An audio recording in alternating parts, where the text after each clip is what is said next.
A kú ojúmọ́ o. Ìròyìn òwúrọ̀ rèé láti iléeṣẹ́ Alujo FM tí kalẹ̀ sí ìlú Ìkòròdú. Victoria Oyawale nínú ìròyìn ṣáájú ẹgbẹ́ àwọn kókó tó sọ̀dọ̀ sínú ìròyìn náà.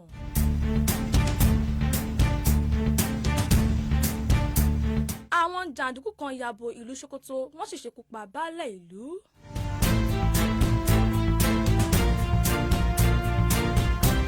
Ọ̀gá àgbà iléeṣẹ́ NNPC Malikari pàdánù ọmọbìnrin rẹ̀.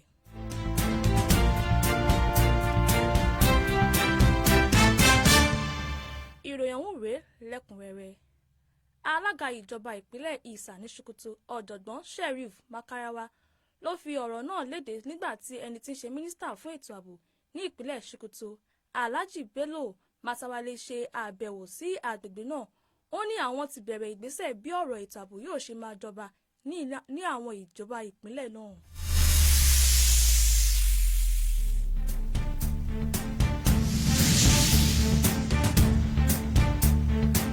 Ìròyìn sọ pé ọjọ́ Ẹtì ọjọ́ 11 oṣù kẹwàá ni ọmọdébìnrin kan kú lẹ́ni ọdún 26 nínú àtẹ̀jáde kan tó wáyé ní iléeṣẹ́ NNPC fi síta ní ojú òpó Instagram. Wọ́n ní àná ọjọ́ Ẹtì ni wọ́n kéde pé ààrẹ Bọ́lá Tinubu bá Káírà kẹ́dùn ikú ọmọ ọ̀hún. Wọ́n ti fi léde pé Fatima kú lẹ́yìn tí ó ṣe àìsàn pípẹ́ tí wọ́n sì sin òkú rẹ̀ nílùú Àbújá.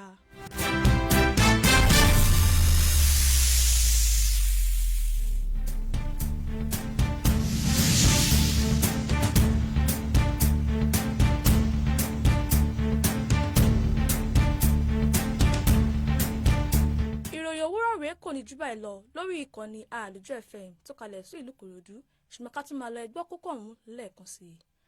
Àwọn jàǹdùkú kan ya bo ìlú Sokoto wọ́n sì ṣekú pa baálẹ̀ ìlú. Ọ̀gá àgbà iléeṣẹ́ NNPC Malikari pàdánù ọmọbìnrin rẹ̀.